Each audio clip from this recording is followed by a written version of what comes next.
High family, মেহেকের রকমারি চ্যানেলে তোমাদের প্রত্যেককে আমি স্বাগত জানাই।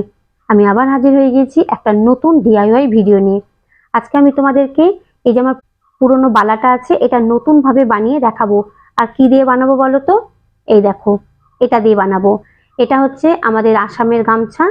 তো ভাবলাম যে এই গামছাটা দিয়েই একটা বালা বানিয়ে দেখাই। আমি তোমাদের সঙ্গে মানে কয়েকটা ভিডিওতে কাপড় দিয়ে কি করে নতুন নতুন বালা বানানো যায় সেটা শেয়ার করব। তার মধ্যে আজকে যেটা শেয়ার করছি সেটা হচ্ছে সবথেকে সহজ পদ্ধতি। তো তোমরা ভিডিওটা দেখো, আশা করি তোমাদের ভালো লাগবে। এখানে দেখো, আমি গামছার একটা অংশ কেটে নিয়েছি। আমি যে কটা জানি সে কটাই তোমাদের সঙ্গে শেয়ার করব। তো তোমরা ভিডিওগুলো দেখো। তো এই দেখো, প্রথমে আমি এখানে একটু আঠা দিয়ে দেবো।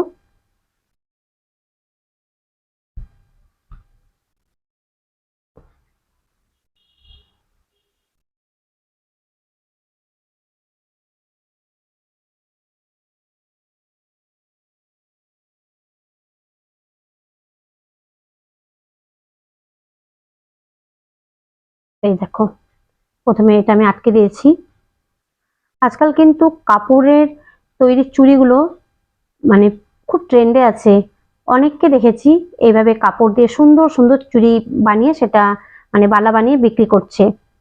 তো আমিও ভাবলাম যে আমার যে কটা জানা আছে, যে কটা আমি পারি, সে কটাই তোমাদের সঙ্গে শেয়ার করব।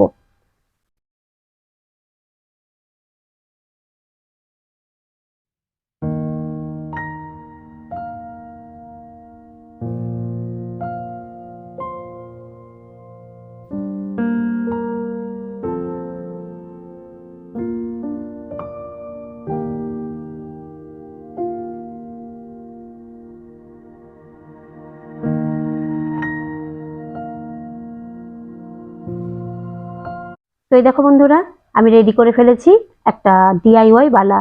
তো তোমাদের কেমন লেগেছে আমাকে জানিও। আর তোমরা যদি চাও তাহলে ঘরের যে কোনো কাপড় দিয়ে, ওড়না দিয়ে বলো বা কোনো ভালো কুর্তা, যদি প্রিন্টেড কুর্তা থাকে সেই কুর্তা দিয়েও তোমরা এভাবে জুয়েলারি বানাতে পারো। আর তোমরা চাইলে ডেকোরেশন করতে পারো, কিন্তু আমি এটাতে করব না, কারণ আগেই বলেছি আমাদের আসামের গামছাগুলো না খুব সুন্দর লাগে। আর আমরা যখন মেখলা চাদর পরি তখন এরকম মানে চুড়ি পরতে, বালা পরতে, জুয়েলারি পরতে বেশি ভালো লাগে। আর আমাদের এখানে মার্কেটে পাওয়া যায় এরকম মানে আসামের ট্র্যাডিশনাল গয়না, তারপরে গামছা দিয়ে তৈরি গয়না বিক্রি হয়। তো আমার এই ডিআইওয়াই ভিডিওগুলো মানে আজকের এই ডিআইওয়াই ভিডিওটা তোমাদের কেমন লেগেছে আমাকে জানিও। যদি ভালো লেগে থাকে তাহলে একটা লাইক দিও। আর যদি কোনো নতুন বন্ধু আমার চ্যানেলে এসে থাকো আর আমার এই ভিডিওগুলো ভালো লেগে থাকে তাহলে চ্যানেলটাকে সাবস্ক্রাইব করে দিও। আর আমার ইচ্ছা আছে আগামী ভিডিওগুলোতে আমি তোমাদের সঙ্গে এরকম কাপড়ের তৈরি অনেক কিছু শেয়ার করব। তো তোমরা ভিডিওগুলো দেখো, আমার পাশে থেকো, আশা করি তোমাদের ভিডিওগুলো ভালোই লাগবে। তো চলো, কালকে ফিরে আসছি একটা নতুন ডিআইওয়াই ভিডিও নিয়ে।